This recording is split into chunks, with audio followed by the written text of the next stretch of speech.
my cooking seizure continues. It's a little bit after midnight, and that is vegetable patty mix.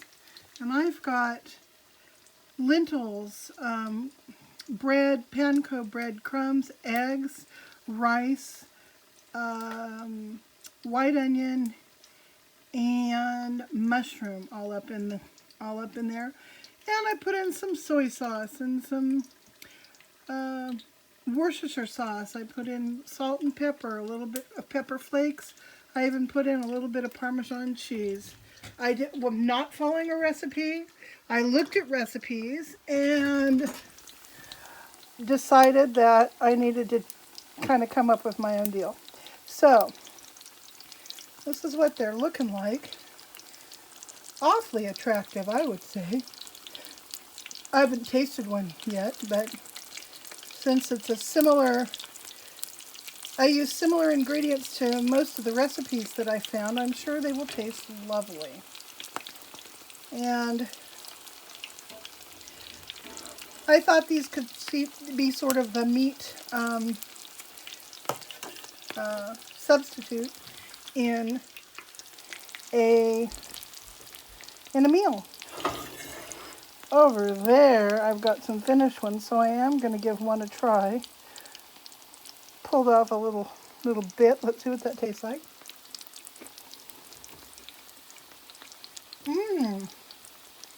Oh, that tastes good. Oh my.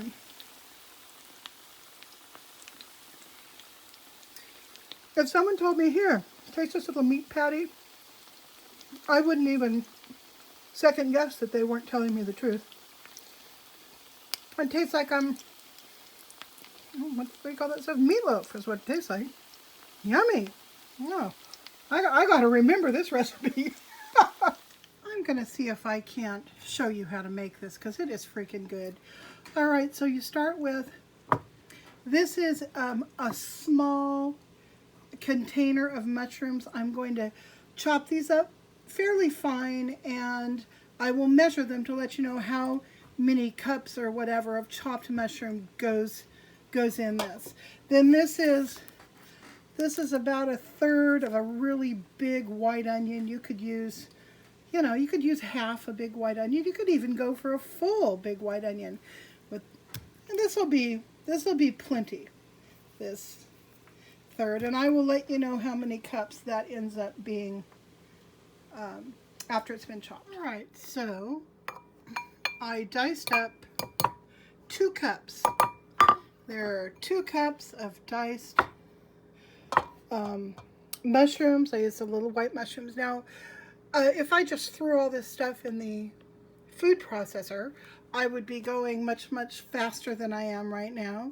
But I really don't feel like digging up the food processor, so I'm just going to sit here and meditatively cut up my my mushrooms and my onion and just kind of be in the moment. So we've got our 2 cups of mushrooms, and now let's find out how much onion this is. And for onions, we have about 1 cup and 1/3. But if I had more onion, I would go to 2 full cups. So this happens to be 1 cup and 1/3 of onions to 2 cups of mushrooms. But if you have a little bit more onion, go up to a 1-to-1 ratio. That wouldn't hurt anything. Now what we do is we're going to take this mixture here, and I'm going to put it in my black skillet with just a little bit of water, and I'm going to saute this. Instead of cooking it in oil or butter or whatever, I'm going to saute it in water, adding a little bit of water as I go, as is necessary. I'm also going to put the salt in, about, I don't know, 2 teaspoons of salt or so, to kind of sweat these vegetables so it sweats out their water, because part of what makes this mixture work is that you have to keep it pretty dry. It can't be a wet mixture. So I'll go ahead and show you what that looks like. Okay, so I just dropped those vegetables into the pan here, I haven't put any water in the bottom of the pan yet. I just turned it on to kind of a medium high, and I'm going to kind of move those around a little bit. Now I'm going to add some water. I won't add the salt until I have cooked these down for about 20 minutes. So I'm going to put in about, oh, I don't know, that's maybe a half a cup of water or so. And I'm going to keep it on a medium heat, close to medium high maybe. And I'm just going to stir this around and saute these gently until all of the mushrooms and onions cook down. I want them to cook down nicely and you know, break up a little bit. And then I'm going to go ahead and add my salt and sweat them a little bit more. Got to keep an eye on this because you don't want a whole lot of water in here. You just want enough to keep them sauteing. So I'll add water as I need to. Now let's talk about the dry spices. In my bowl here, I've put a tablespoon of garlic granules, a tablespoon of paprika, a teaspoon of this just black pepper. Okay, now this is how I spice mine up. I don't know, you guys all probably have, most of you probably have one of these jars in your kitchen, or maybe it's in a drawer, but it's all the stuff that you've saved from the pizza parlor, going to Taco Bell, the Chinese restaurant, whatever. You save your little packets of stuff. Well, I like to use my little packets of stuff whenever possible. So, in order to spice this up a bit, I got out 5 little containers of this Parmesan cheese, which is going to be about a tablespoon of Parmesan cheese, and then 3 containers of the crushed red pepper, which is probably about a half a teaspoon, I'm thinking, of the crushed red pepper. So I'm going to go ahead and put that into my dry spice mix as well.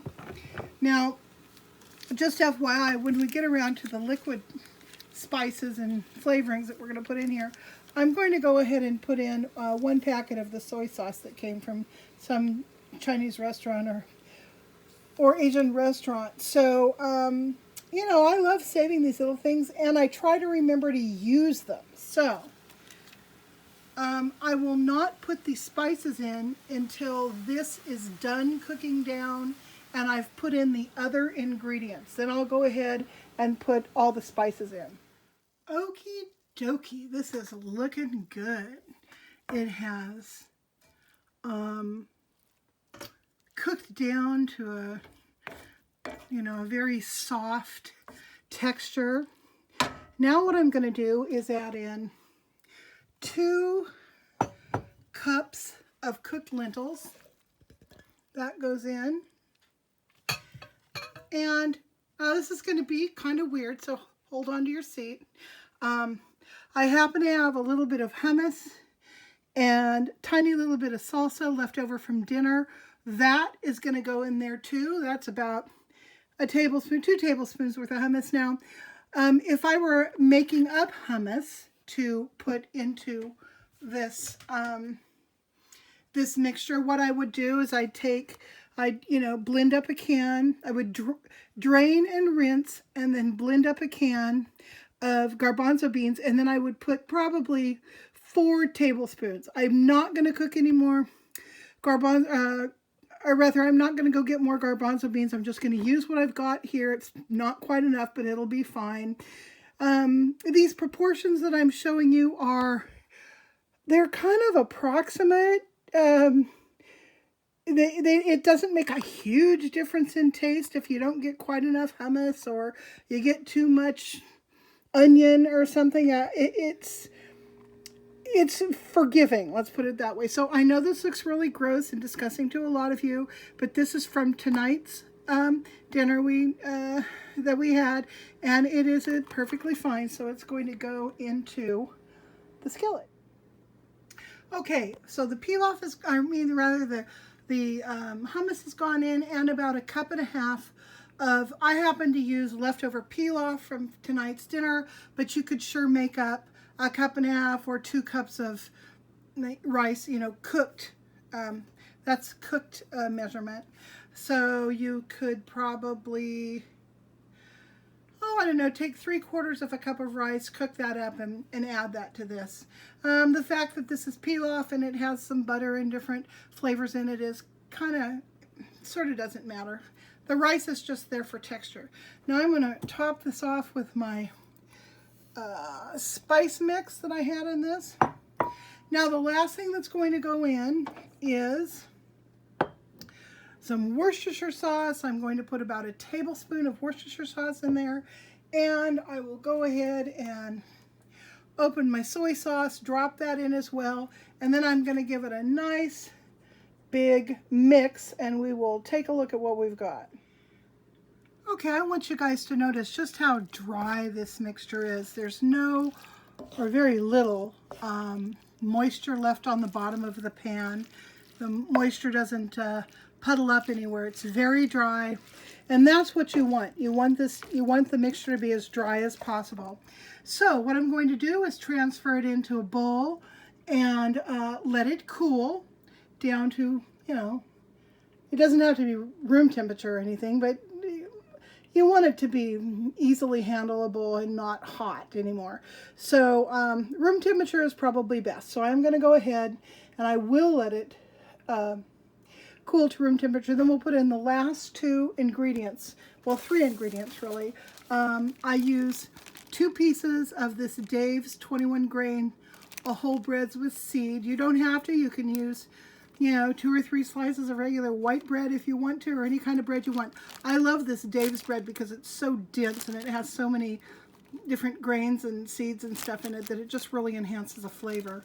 In addition to that, I'm going to use probably about 1 cup of these panko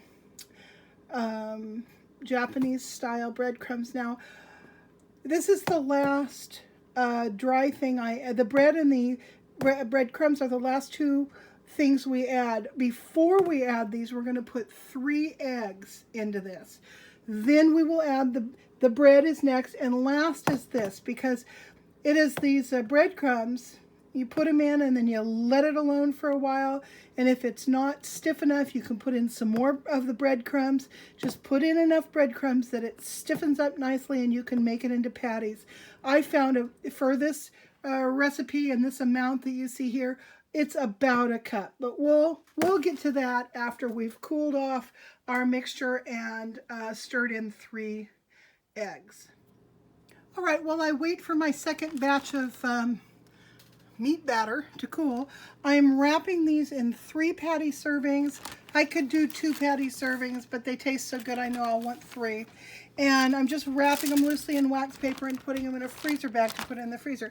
Now, Grant has not dried this yet, so here we go, you guys. It's time for Grant's reaction.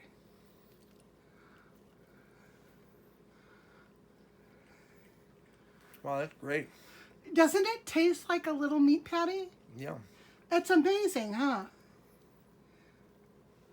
Well, I'm going to put some in the freezer and some for tomorrow night. Boy, oh boy, that's good. Oh, I'm so glad. All right, so there we go. Now, I will come back to you and show you how to form and fry the patties. You know, you guys know how to do that, but I'll show you anyway. Okay, you can see here that I've got my 2 pieces of bread. I just crumbled them up between my fingers. I didn't cut them into cubes because I wanted them to mix in nicely. So I crumbled them up between my fingers. I've also got my 3 eggs. I'm going to put in the panko breadcrumbs after I've got this mixed, all stirred together, because I'm not sure at this point how much more breadcrumbs I'm going to need to make it the proper texture. So let's get it mixed up and take a look. Well, this consistency is pretty darn good. It's not going to need too much of the breadcrumbs at all. I think 1 cup of the breadcrumbs is going to make it beautiful.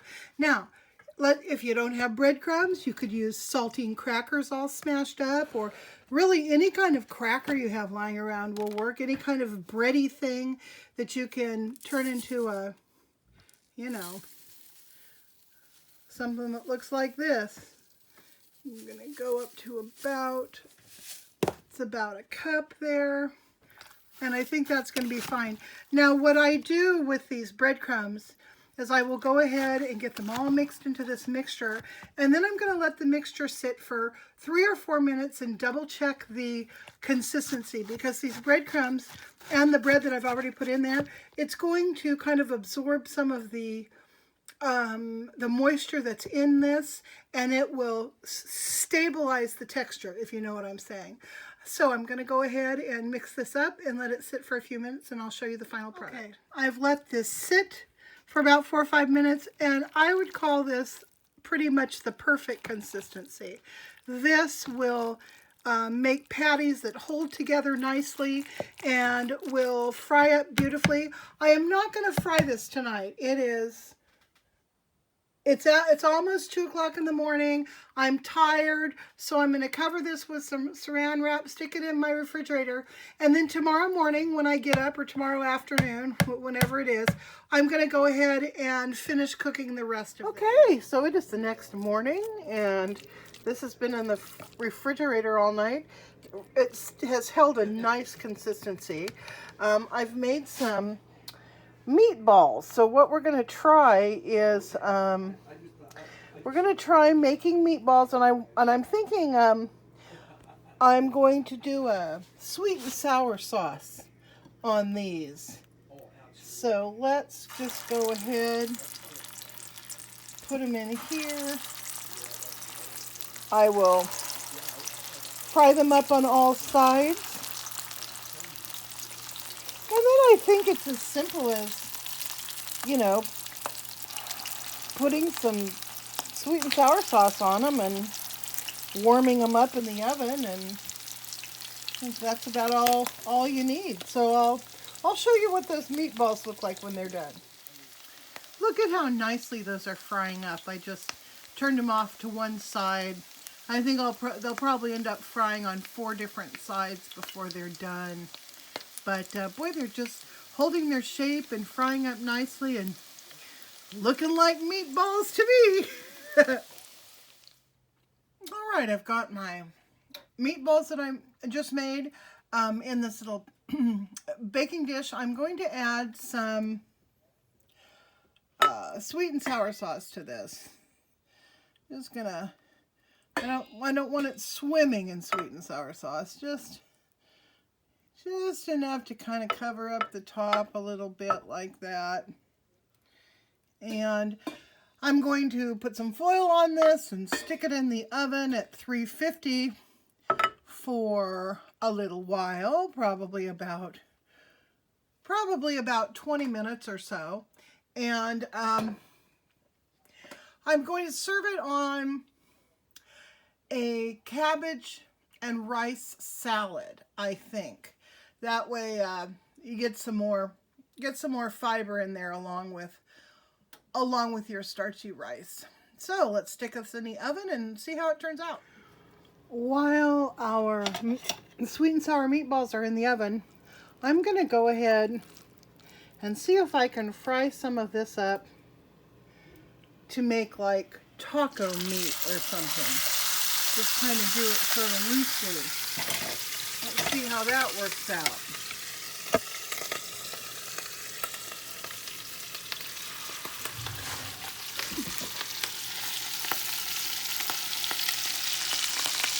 Yeah. Now it looks like it's going to fry up pretty nicely. I'm going to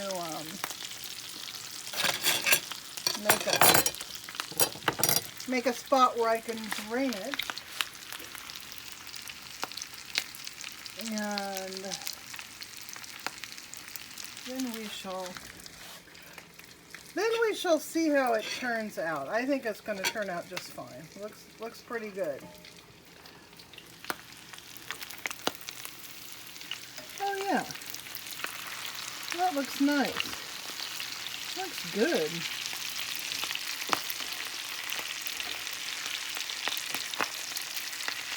Doesn't take too long to brown it when it's in this loose state. So I'm going to let that crisp up a little bit more, and then I'll show you what it looks like when it's drained. Well, just look at that pile of fake meaty goodness. This looks, behaves, let's see how it smells. Smells, more or less, and tastes enough like real ground beef that I could see using this in tacos, spaghetti, you know, pretty much anything that I would use a ground beef for, I could see using this stuff for. Stuffed bell pepper, you know, pretty much anything. It's excellently good. Of course, there's a lot of coconut oil in it, which gives it that wonderful mouthfeel. And yeah, so I'm going to let this cool. I'm going to stick it in a refrigerator container and put it in the fridge to use throughout this week. I do have some rice going over there, and my sweet and sour meatballs will be ready soon. So we will go ahead and have Grant do a taste test on those sweet and sour meatballs. And here we go, it's lunch. The sweet and sour meatballs turned out beautifully. The vegetables roasted up nicely. Now I've got it on a bed of this salad that I made.